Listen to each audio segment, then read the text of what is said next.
कर दीजिएगा ज़रूर। ओके। अच्छा जी, यहाँ से हमारा जो है वो मीटिंग सीज़न से हमारा डिस्कनेक्ट हो गया था।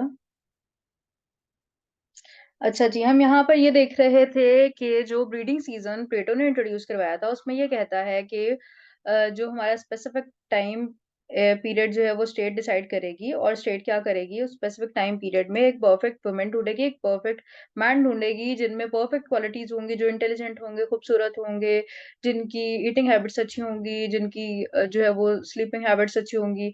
ऐसे जो है वो फाइंड आउट करके और क्या किया जाएगा, उनकी मेटिंग कराई जाएगी, उनकी ब्रीडिंग की करवाई जाएगी।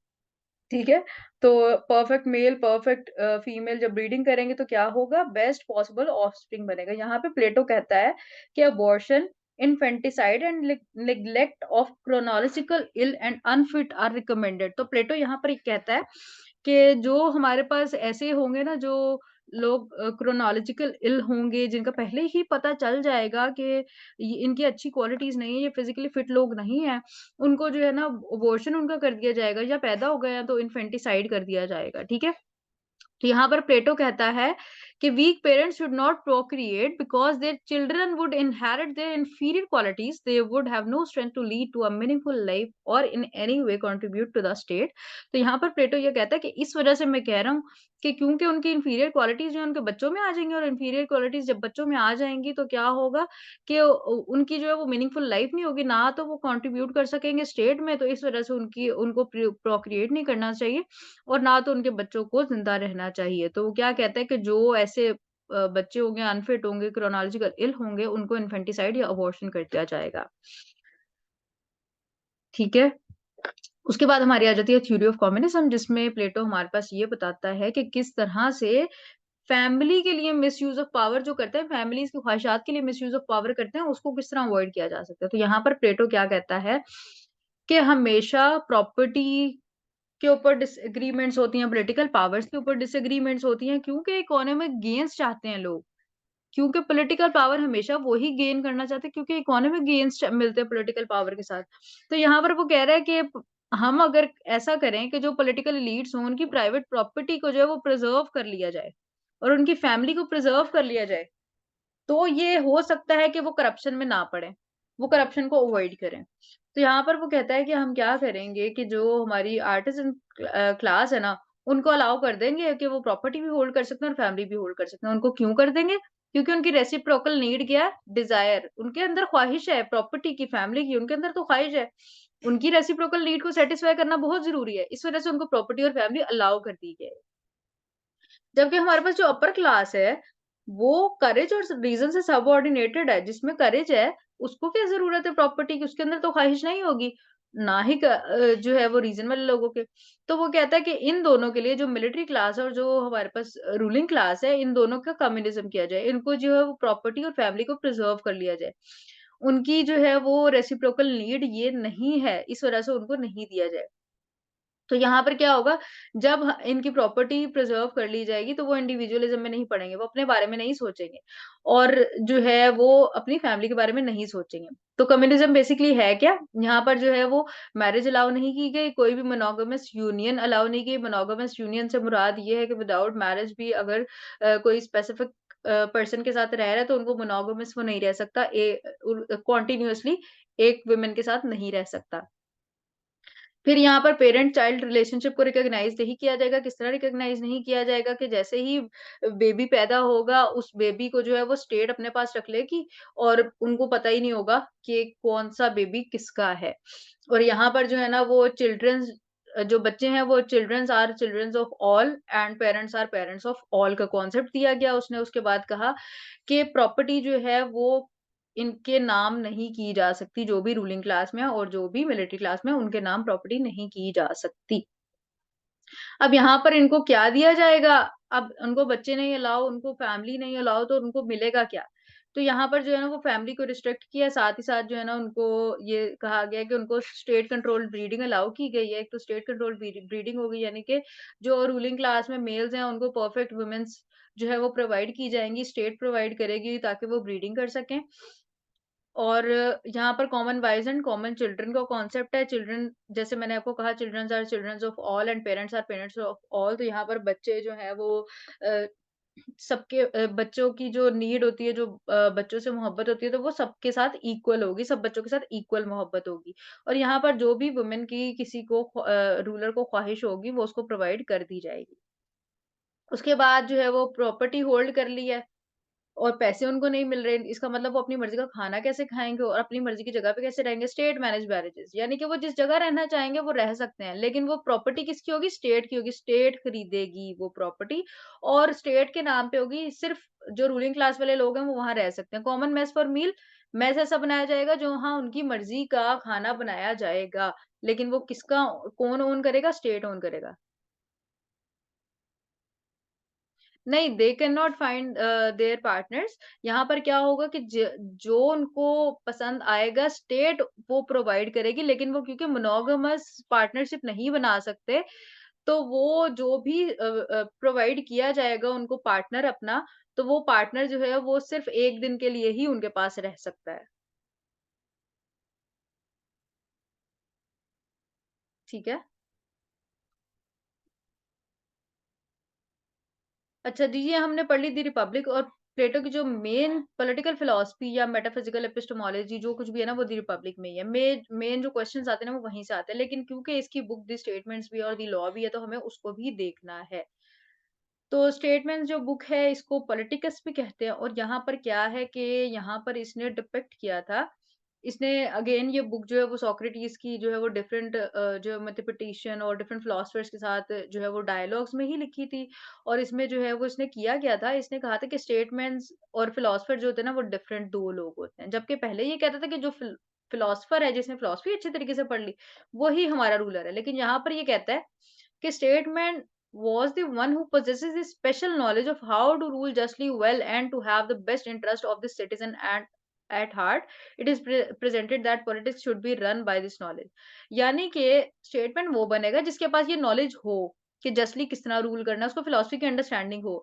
लेकिन यहाँ पर ये भी जरूरी है देखना कि किस तरीके से वो सिर्फ रियल डेफिनेशन और प्रैक्टिकल डेफिनेशंस डिफरेंट होती हैं।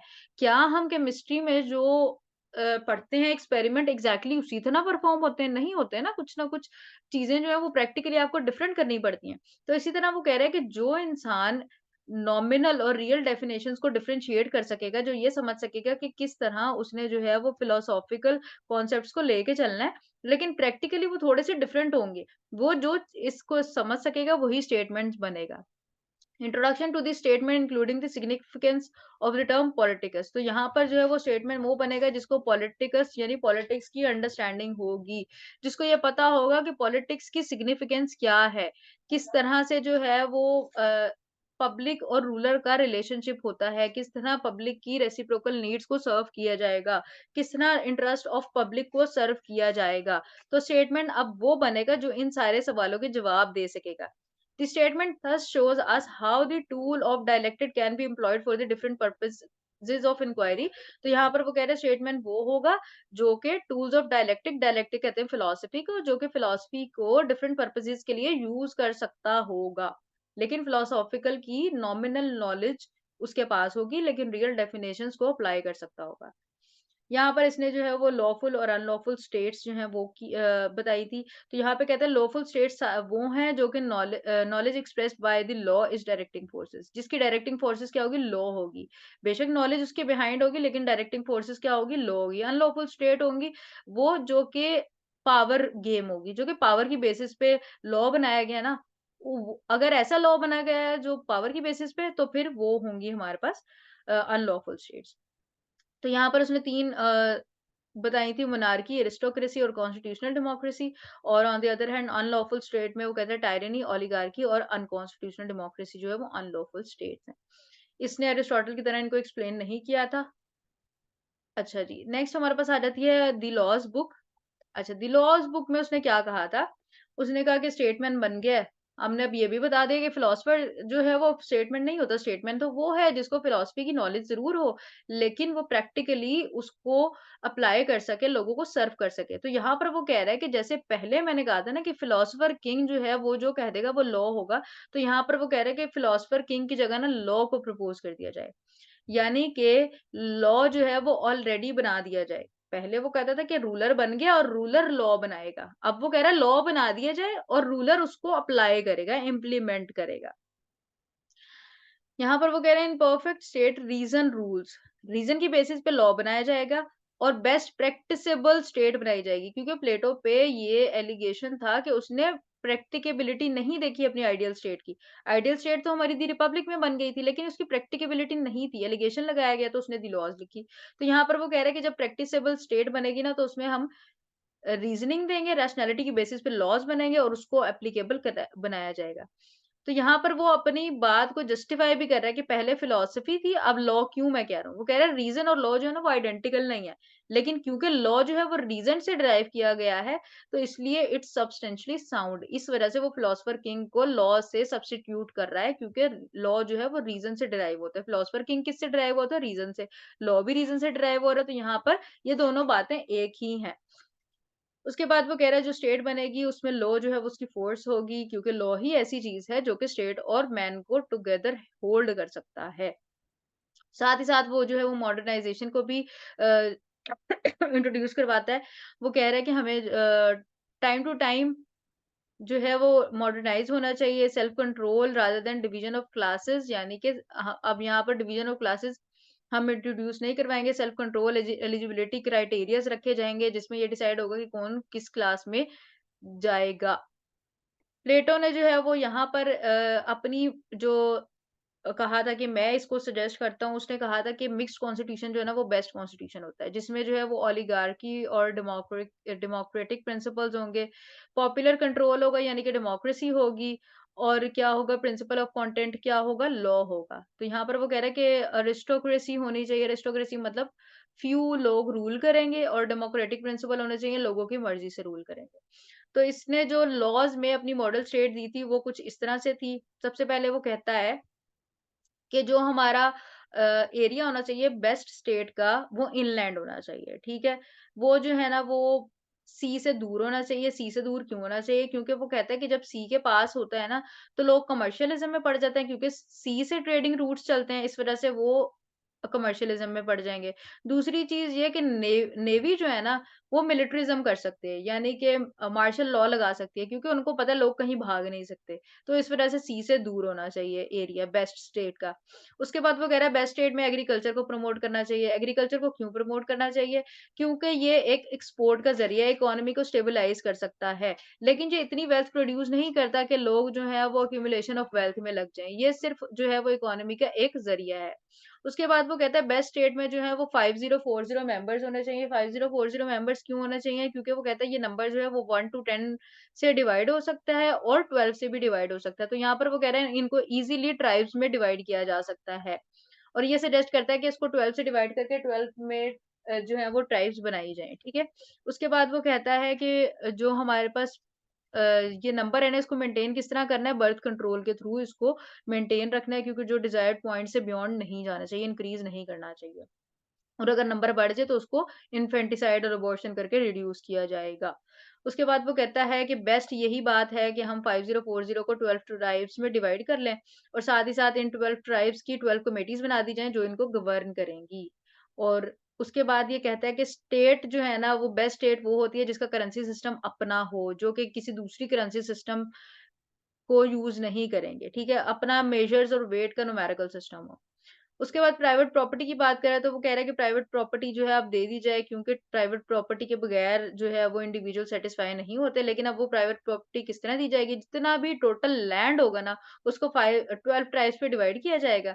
अब 12 ट्राइब्स पे क्या डिवाइड किया जाएगा कि 5040 इक्वल पोर्शंस में डिवाइड किया जाएगा। ईच सिटीज़न को एक पोर्शन दे दिया जाएगा। अब ये जो है अब यहाँ पर क्लासेस किस तरह से प्रोड्यूस होंगी? यहाँ पर वो कह रहे हैं द लॉज़ बुक में क्लासेस इस तरह प्रोड्यूस होंगी यहाँ पर लोगों को ना इंसेंटिव्स और पेनल्टीज मिलेंगी यानी कि जो बंदा जो है वो कोई स्टेट के अगेंस्ट काम करेगा तो उससे उसकी पेनल्टी क्या होगी कि वो अपना पोर्शन जो है वो दे दे अब वो पोर्शन किसको मिलेगा? जो स्टेट के लिए अच्छा काम करेगा उसको एज़ एन इंसेंटिव मिल जाएगा, ठीक है? इसमें जो है वो कह रहा है साथ ही साथ जो है वो सिर्फ़ लैंड को इक्वलाइज़ किया गया है और प्रॉपर्टी जो है वो स्टेट कंट्रोल्ड है। अब इसमें क्या होगा कि मैक्सिमम जो एक बंदा एज़ इंसेंटिव एक्सेप्ट कर सकता है ना, तो वो 4 पोर्शन्स एक्सेप्ट कर सकता है, 4 से ज़्यादा नहीं है। अगर किसी को इंसेंटिव 1 उसके पास था, 3 इंसेंटिव मिल गए, 4 हो गए। जब उसको 4th इंसेंटिव मिलेगा तो उसके पास 5 हो जाएँगे। तो अगर 5th पोर्शन उसके पास आ जाए, तो वो स्टेट को रिटर्न कर देगा, ताकि एक्यूमुलेशन ऑफ पावर को अवॉइड किया जा सके। इसके बाद जो है गोल्ड और सिल्वर किसी को जो है वो अलाउ नहीं किया गया कि वो अपने पास रख सके। उसके बाद वो कहता है कि पॉलिटिकल पावर ट्राइब्स में जो कमिटीज़ 12 बनेंगी, वो किस बेसिस पे बनेंगी? जिसके पास ये 4 पोर्शन्स होंगे ना, जो 4 पोर्शन्स में पहुँच जाएगा, उसको पॉलिटिकल पावर दे दी जाएगी। अब मैरिज सिस्टम क्या होगा? द लॉज़ बुक में वो कहता है कि यूनियन और मैरिजेज़ जो है वो opposite must be promoted. Rich should marry the poor, strong must marry the weak and hot headed must marry the काम।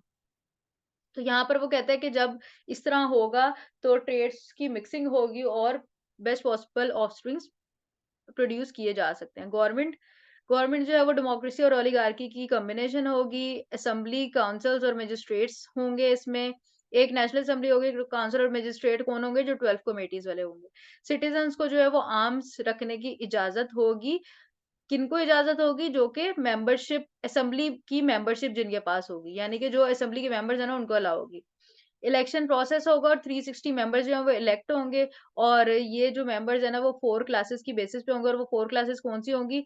जिनके पास 1 पोर्शन है वो 1% क्लास में आएँगे, जिनके पास 2 पोर्शन ऑफ लैंड है वो 2% क्लास में आएँगे, जो 3 पोर्शन है वो 3 परसेंट ऑफ क्लास में आएँगे, जिनके पास 4 पोर्शन है वो 4 में आएँगे। गवर्नमेंट जो है वो रिलीजियस प्रैक्टिस को कंट्रोल करेगी और रिलीजियस एलीट्स को ये अलाउ नहीं होगा कि वो स्टेट की अफेयर्स में इंटरफेयर करें और सारी मिनिस्ट्रीज़ में हाईएस्ट कौन-सी होगी? मिनिस्ट्री ऑफ एजुकेशन, क्योंकि प्लेटो हमेशा से एजुकेशन को क्या करता है? प्रायोरिटाइज़ करता है। और क्लास सिस्टम मैं ऑलरेडी आपको बता चुकी हूँ कि जिसके पास 1 पोर्शन ऑफ लैंड होगा, वो 1% क्लास में आएँगे, जिनके पास 2 पोर्शन ऑफ लैंड होगा, वो 2% में और जिनके पास 3 होगा, वो 3% में, जिनके पास 4 होगा, वो 4% में। अब ओवरऑल क्रिटिक देख लेते हैं कि प्लेटो पे क्या क्रिटिक की गई है। तो सबसे पहले जो है वो प्लेटो पे क्रिटिक की गई थी कि इसकी आइडियलिस्टिक फिलॉसफी है, इम्प्रैक्टिकेबल है, जो कि इसकी आइडियल स्टेट बनी थी, उसको इम्प्रैक्टिकेबल कहा जाता है कि वो अप्लाई नहीं की जा सकती। लोग इस चीज़ को एक्सेप्ट ही नहीं करेंगे, चाहे मिथ ऑफ मेडल हो, नोबल लाई हो, कोई क्लास सिस्टम हो, एजुकेशन सिस्टम हो, उसको एक्सेप्ट नहीं करेंगे लोग। उसके बाद उसने स्टेट और मैन को क्या किया है, उसने कंपेयर किया है। उसने कहा था ना कि मैक्सिमम डोमिनेटेड विज़डम होनी चाहिए और साथ ही साथ वो कहता है कि number of people of wisdom less होने चाहिए। तो यहाँ पर स्टेट की ट्रेड्स और मैन के ट्रेड एक जैसे कैसे हो सकते हैं? स्टेट जो है वो नॉन लिविंग है और मैन लिविंग है। उसके बाद उसने फंक्शनल स्पेशलाइज़ेशन की लिमिटेड एक्सप्लेनेशन की, किस तरह लिमिट? उसने आर्टिज़न क्लास तो बना दी, लेकिन उसने ये नहीं बताया कि डॉक्टर कौन होंगे, इंजीनियर कौन होंगे, कारपेंटर्स कौन होंगे, उसके बाद हमारे पास डिफरेंट जो प्रोफेशंस हैं, वो किसको दिए जाएँगे। मेटिंग सीज़न अनएथिकल था, क्यों अनएथिकल था? क्योंकि मोनोगमी अलाउ नहीं की गई अगेन यहाँ पर। तो जो रूलर जो है वो कहेगा कि स्पेसिफिक वुमेन चाहिए, तो उसको सिर्फ़ 1 दिन के लिए दी जाएगी, तो ये एक अनएथिकल चीज़ है। उसके बाद ह्यूमन नेचर से जो है वो डेविएशन है, अनसैटिस्फाइड होगी, क्योंकि ह्यूमन नेचर कभी भी अगर कम्युनिज़्म हम अप्लाई करते हैं तो कोई भी इंसान जो है वो फैमिली और प्रॉपर्टी के बाद बगैर सैटिस्फाई नहीं रहता, ये हमारी बेसिक नीड है। इसके बाद वो कहता है कि वर्स्ट फॉर्म ऑफ टोटलिटेरियनिज़्म, क्योंकि फिलॉसफर किंग के ऊपर किसी की भी अकाउंटेबिलिटी नहीं। फिलॉसफर किंग ने जो कह दिया वही लॉ बन गया। एजुकेशन सिस्टम जो है वो रिजिड सेंसरशिप सिस्टम था, क्योंकि उसमें सिर्फ पैट्रियोटिक म्यूजिक है, पैट्रियोटिक पोएट्री है। यहाँ पर जब कोई बच्चा अच्छी-अच्छी चीज़ें देखेगा, पैट्रियोटिज़्म देखेगा, तो वो पैट्रियोटिक ही बनेगा। जबकि वो ये नहीं कर सकेगा कि उसको बुराई और अच्छाई दोनों चीज़ें दिखाई जाएँ, फिर उसका माइंडसेट चेक किया जाए कि वो बुराई की तरफ जा रहा है या अच्छाई की तरफ। वो डिफरेंशिएट नहीं कर सकता गुड और बैड में, तो उसको रिजिड सिस्टम ऑफ सेंसरशिप कहा जाता है। उसके बाद वो कहता है कि इनइक्वालिटी, इस पे क्रिटिक है कि इनइक्वालिटी इसने पैदा की है, एजुकेशन किसी को मिल रही है फेज़ 1 तक, किसी को फेज़ 3 तक मिल रही है, प्रॉपर्टी किसी को मिल रही है, किसी को नहीं मिल रही, फैमिली किसी को मिल रही है, किसी को नहीं मिल रही। नीत्शे जो है वो कहता है कि मिथ ऑफ मेटल पे उसने ऑब्जेक्शन किया था। नीत्शे हमारे पास एक फिलॉसफर है जो कि कहता है कि Plato used a noble lie to find just state, यानी कि आप इंसाफ ला रहे हो झूठ बोल के, तो ये मोरालिटी के अगेंस्ट है। इसके बाद कार्ल पोपर कहता है platonic Republic was the enemy of open society, यानी कि किसी के पास भी चॉइस नहीं है कि वो क्या करना चाहता है और क्या नहीं करना चाहता। हर बंदे को बता दिया गया कि तुमने यही करना है, उसको चॉइस नहीं छोड़ी। उसके बाद कॉन्स्टिट्यूशनलिज़्म और लेजिस्लेशन पे बात नहीं हुई। ये हमारा प्लेटो कंप्लीट हो गया, थोड़ा-सा लेंथी था। अब यहाँ तक आप लोगों के जो भी क्वेश्चन हैं, आप वो लोग कर लें, फिर उसके बाद हम क्लास एंड करेंगे।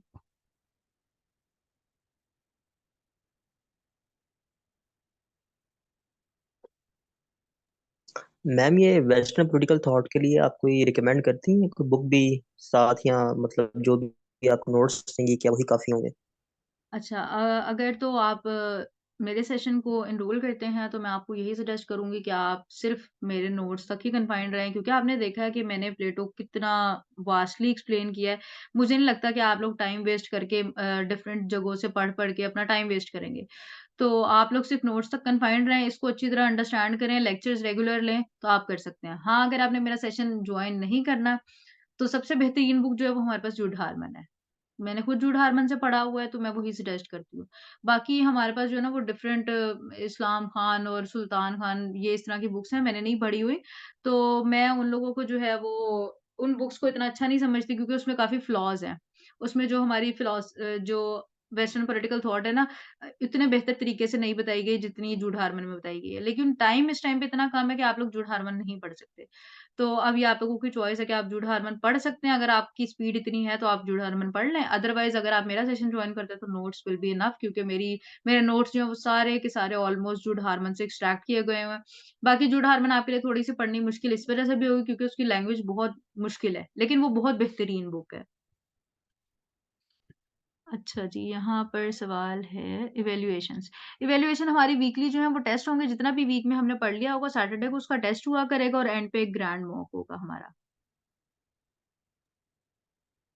Madam I have a question जी, कि ये जो आपने सारा डेटा प्रेजेंट किया है, इंफॉर्मेशन तो बहुत सारी आ गई है हमारे पास, बिल्कुल। लेकिन हम पेपर में किस तरह क्वेश्चन आएगा और हमने किस तरह की हेडिंग्स बनानी है और इसको किस तरह पेपर में लिख के आना है, मतलब पैराग्राफ लिखने हैं ना पेपर में, तो वो किस तरह के होंगे और किस तरह से प्रेजेंट करना है हमने इन आइडियाज को? अच्छा, सबसे पहले तो मैं आपको ये बता देती हूँ कि पेपर में जो है ना वो आप लोगों को मैं यही सजेस्ट करूँगी कि वैसे तो मैं पेपर पे एक अलग से क्लास रखूँगी। उसके बाद मैं अब यहाँ पर आपको बता देती हूँ कि पेपर में अ, अगर आपको क्वेश्चन आता है ना तो वो आ जाएगा थ्योरी ऑफ जस्टिस पे। For example theory of justice पे क्वेश्चन आ गया, थ्योरी ऑफ जस्टिस तो हमारी सिर्फ़ 1 पेज की है। तो अब हमने करना क्या है? हमने करना ये है कि थ्योरी ऑफ जस्टिस को हम इनिशियली एक्सप्लेन कर देंगे। उसके बाद हमारे पास बात आती है कि हमने क्वेश्चन की लेंथ कैसे कंप्लीट करनी है। क्वेश्चन की लेंथ ऑलमोस्ट हमारी 2-3 पेजेज़ पे थ्योरी ऑफ जस्टिस खत्म हो जाती है, लेकिन हमने तो इसको एट लीस्ट 8 साइड्स पे लेके जाना है। तो हम क्या करेंगे उसमें इनकॉर्पोरेट करेंगे डिफरेंट चीज़ों को। इनकॉर्पोरेट किस तरह करेंगे? हम फॉर एग्ज़ाम्पल लिख देंगे कि जस्टिस को अपहोल्ड करने के लिए to uphold justice Plato introduced communism. मैं सिर्फ़ ये एक हेडिंग बता रही हूँ। ये हेडिंग्स जो है ना वो आपने खुद जनरेट करनी होती है। वो हेडिंग्स मैं आपको नहीं बताऊँगी। लेकिन मैं सिर्फ़ आपको एग्ज़ाम्पल दे रही हूँ। फिर फॉर एग्ज़ाम्पल हम एजुकेशन सिस्टम कर देते हैं तो to practicalize justice Plato introduce education system ठीक है? हम इस तरीके से जो है ना वो हेडिंग्स बनाते हैं। तो जब हम कोई थ्योरी पढ़ लेते हैं तो हमने उसको रिलेट करना होता है क्वेश्चन से और सारे की सारी अपनी लेंथ को कंप्लीट करना होता है। बाकी जो है वो क्वेश्चन अटेम्प्टिंग टेक्निक्स पे एक सेपरेट क्लास होगी। ये सिर्फ़ मैंने आपको एक जनरल ओवरव्यू दिया है। Alright ma'am, thank you. Ma'am जो फिलोसफी की क्लास थी आपकी, उसकी मिल जाएगा वो लेक्चर रिकॉर्डेड? वो मैं ले ही नहीं सका लेक्चर आपका। जी, जी, मैं अभी उसे जो है वो यूट्यूब पे अपलोड कर दूँगी। मैं सर से कह दूँगी वो आप लोगों से सबसे शेयर कर देंगे। Ideal length of the answer for political science तो 20 मार्क्स के क्वेश्चन के लिए मैं 8 साइड्स को जो है वो रिकमेंड करती हूँ। जिन लोगों की नॉर्मल राइटिंग है। जिनकी छोटी राइटिंग है उनकी 7 साइड्स होती हैं ऑलमोस्ट 6 साइड्स होती हैं और जिनकी बड़ी होती है वो उनकी 8 साइड्स तक चले जाते हैं। आप काइंडली म्यूट कर दें जिसका भी माइक ऑन है। तो जो हमारी एवरेज राइटिंग होती है ना उसके लिए मैं यही सजेस्ट करती हूँ कि आप लोग जो है ना वो 8 साइड्स तक क्वेश्चन अटेम्प्ट करें। 8 साइड्स मतलब 4 पेजेज़ ठीक है? और सेशन मैम जो एक है वो 2 मंथ्स का नहीं होगा, सेशन जो है वो 1.5 मंथ्स का है हमारे पास। और मेबी इससे पहले भी हम खत्म कर दें अगर आप लोग जो हैं वो मेरे साथ कोऑपरेट करते हैं तो हम उससे पहले भी खत्म कर देंगे, कोई इश्यू नहीं है इसमें। मैम, काइंडली ये बता दें कि मतलब आप क्या समझती हैं कि मतलब बेस्ट मार्क्स लेने के लिए, क्योंकि माशाल्लाह आपके भी 147 मार्क्स आए हैं पॉलिटिकल साइंस में, तो अ, क्या ऐसा आपको लगता है कि आपने वो डिफरेंस क्रिएट किया कि मतलब हाईएस्ट मार्क्स आपके आए? तो आप हमें क्या सजेस्ट करती हैं कि हमें वो एटलीस्ट 2-4 पॉइंट्स हैं वो ज़रूर फॉलो करने चाहिए? ठीक है, मैं बता देती हूँ आपको। सबसे पहले तो जैसे कि मैंने प्लेटो पढ़ाना शुरू किया था ना, मैंने सबसे पहली बात आप लोगों को ये कही थी कि मैं बिल्कुल भी नहीं चाहती कि आप बताएँ कि प्लेटो कब पैदा हुआ था और उसकी डेथ कब हुई थी। ये चीज़ें, ये जो है ना, बहुत कॉमन मिस्टेक रही है। जब आप इंट्रोडक्शन लिखें ना, आपका इंट्रोडक्शन इतना अट्रैक्टिव होना चाहिए, और इंट्रोडक्शन पढ़ने से ना, आपका इंट्रोडक्शन ऐसा लिखा होना चाहिए कि इंट्रोडक्शन पढ़ने से एग्ज़ामिनर को पता चल जाए कि आपने क्वेश्चन में आगे क्या लिखा है। सिर्फ इंट्रोडक्शन ही ऐसा होना चाहिए। अगर आप ऐसा इंट्रोडक्शन लिख लें कि एग्ज़ामिनर को आपको की बात इंट्रोडक्शन में ही समझ आ जाए, तो आपको यहाँ पर एज मिलता है। दूसरी चीज़ ये है कि आपने जो है, जैसे कि मैंने अभी किसी ने क्वेश्चन किया था कि हम किस तरह से जो है वो इनकॉर्पोरेट करेंगे डिफरेंट आइडियाज़ को। तो यहाँ पर मैंने आपको बताया कि कोई भी चीज़ इर्रेलेवेंट नहीं होनी चाहिए। मैंने एजुकेशन सिस्टम की एग्ज़ाम्पल दी कि एजुकेशन सिस्टम जस्टिस से किस तरह रिलेट करता है। तो जब आप किसी क्वेश्चन में कोई भी हेडिंग डालेंगे ना, तो उसको क्वेश्चन से रिलेट लाज़मी करना है। विदाउट रिलेशन टू क्वेश्चन आप कोई भी पॉइंट नहीं लिखेंगे। यहाँ पर आपको इंश्योर करना है कि आप कोई भी पॉइंट लिखने लगे हैं, क्या वो आपके क्वेश्चन को जवाब दे रहा है या आप बिला वजह लिख रहे हैं। तो बिला वजह कोई चीज़ नहीं होनी चाहिए आपके क्वेश्चन में। तीसरी चीज़ जो मैं कहती हूँ वो सेल्फ एक्सप्लेनेटरी हेडिंग्स कहती हूँ। जैसे कि अभी सर के साथ मेरा एक सेशन भी हुआ था जिसमें मैंने आपको क्वेश्चन अटेम्प्टिंग टेक्निक्स बताई थी। मुझे नहीं पता आप में से किसने जॉइन की थी, किसने नहीं। तो वहाँ पर मैंने आप लोगों को ये बताया था कि सेल्फ एक्सप्लेनेटरी हेडिंग, जब आप एक हेडिंग में सेल्फ एक्सप्लेन कर देते हैं ना, हेडिंग ही आपकी बता देती है, तो एग्ज़ामिनर आपका पैराग्राफ नहीं पढ़ता। जब आपका पैराग्राफ वो नहीं पढ़ेगा, तो उसमें से मिस्टेक्स नहीं निकलेंगी। जब उसमें से मिस्टेक्स नहीं निकलेंगी, तो आपके मार्क्स वो क्यों काटेगा? तो ये एक चीज़। तीसरी चीज़ ये कि कोशिश किया करें कि हर क्वेश्चन में ना एक फ्लो चार्ट या एक डायग्राम हो, कोशिश करें। कभी-कभी ऐसा होता है कि कोई क्वेश्चन ऐसा होता है जिसमें किसी तौर से फ्लो चार्ट नहीं बन रहा, तो ख़ैर है। लेकिन कोशिश करें कि एक आधा फ्लो चार्ट जो है वो हो। उसके बाद आपका कंक्लूजन भी जो है वो बेहतर होना चाहिए, पॉज़िटिव एंडिंग होनी चाहिए। आपका कंक्लूजन आप जब भी लिखेंगे तो उसमें हमेशा आप एक पॉज़िटिव एंडिंग देंगे। क्रिटिकल एनालिसिस की जहाँ तक पर बात कर लेते हैं, तो जब आपका क्वेश्चन, जब कोई कहता है कि critically analyse, that doesn't mean कि आपने सिर्फ क्रिटिसिज्म करना है। आपने क्या करना है, आपने उस पूरी थ्योरी को एक्सप्लेन करना होता है। उसके बाद आप जो है वो क्रिटिसिज्म एक जो है वो एक सेपरेट हेडिंग दे सकते हैं जिसमें आप जो है वो छोटा सा पोर्शन लिखेंगे। अब क्रिटिसिज्म जो है वो जरूरी भी नहीं होता, ऐसा नहीं है कि कंपल्सरी है वो लिखना ही लिखना है। और क्रिटिसिज्म ऐसा भी नहीं है कि अगर आपको आता है आप फिर भी छोड़ के आ जाएं। अगर आता है तो लिख दें, नहीं आता तो ना लिखें। हाँ, अगर आपको क्वेश्चन में लिख दें क्रिटिकली एनालाइज़, तो आप क्रिटिसिज़्म की हेडिंग लाज़मी देंगे, जिसमें 4-5 पॉइंट्स लिख दें। क्रिटिकल एनालिसिस मैंने तो बिल्कुल बेसिक-बेसिक लिखी हुई थी, पॉइंट्स में लिखा हुआ था, लेकिन आप जो है वो मैं एक्सप्लेन कर रही थी उसको, तो आप ऊपर हेडिंग देके उसको 2-2, 3-3 लाइन में एक्सप्लेन करेंगे। हमज़ा नईम ने हैंड रेज़ किया हुआ है, आपका कोई क्वेश्चन है तो आप कर लें। जी मैम, मैंने पूछना था कि जो चीजें कवर होनी है इस कोर्स में, जी। उनकी जो टॉपिक्स कवर होने हैं, अगर वो आपने पहले शेयर की हुई है तो मुझे नहीं पता लगा, तो वो प्लीज फिर से शेयर कर दें। चलिए मैं हेलो। आपको जल्दी से दिखा देती हूँ कौन से टॉपिक्स कवर होने हैं। थैंक यू जी। अच्छा जी, ये हैं हमारे टॉपिक्स। ये मैंने आपको दिखाया था कि वेस्टर्न फिलॉसफी का हम लोग ऑलमोस्ट 90% ऑफ फिलॉसफी करेंगे, मुस्लिम वेस्टर्न फिलॉसफी सारी।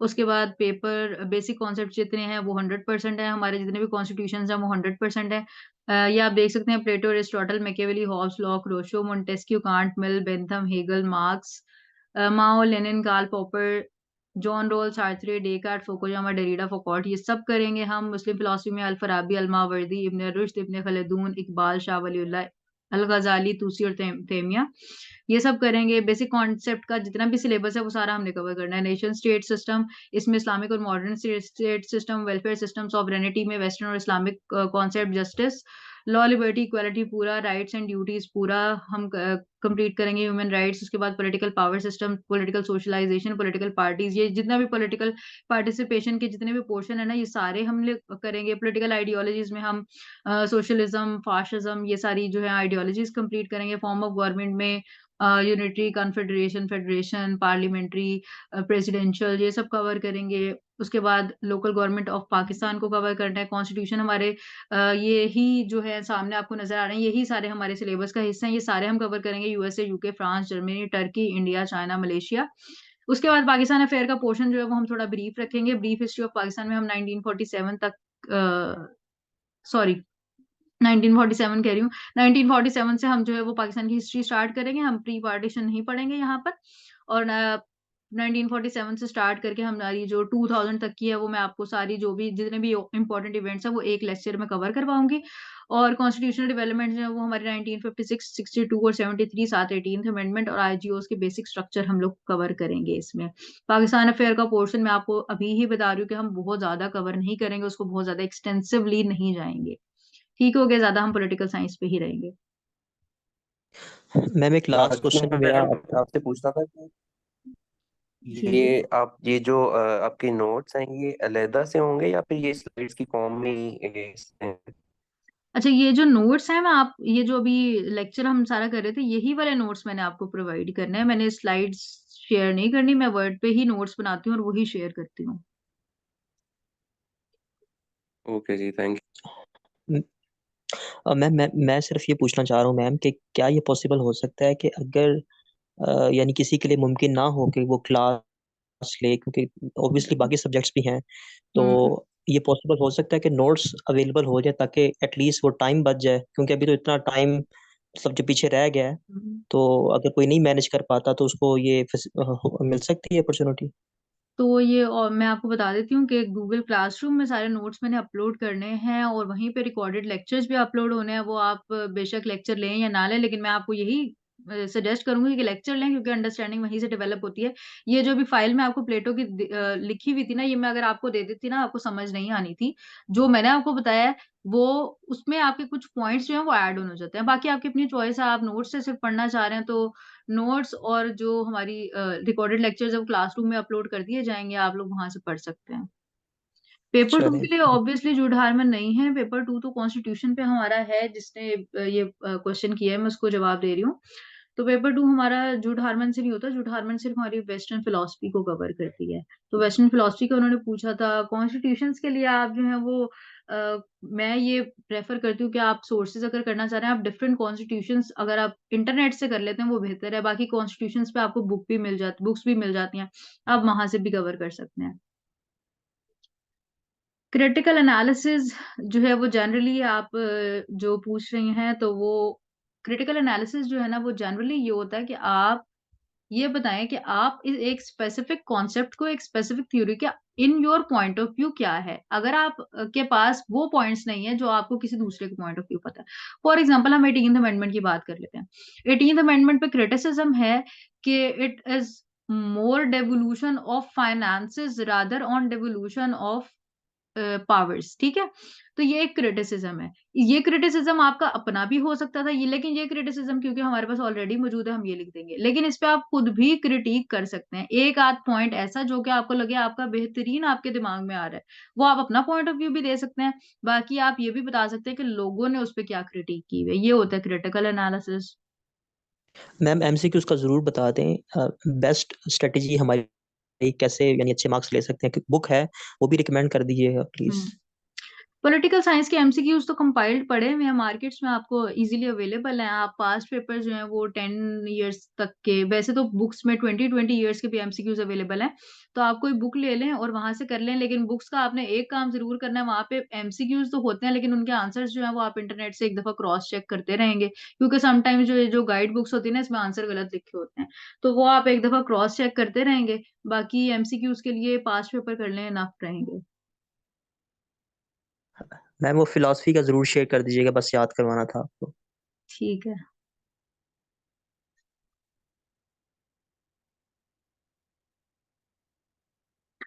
ओके, किसी और का कोई क्वेश्चन?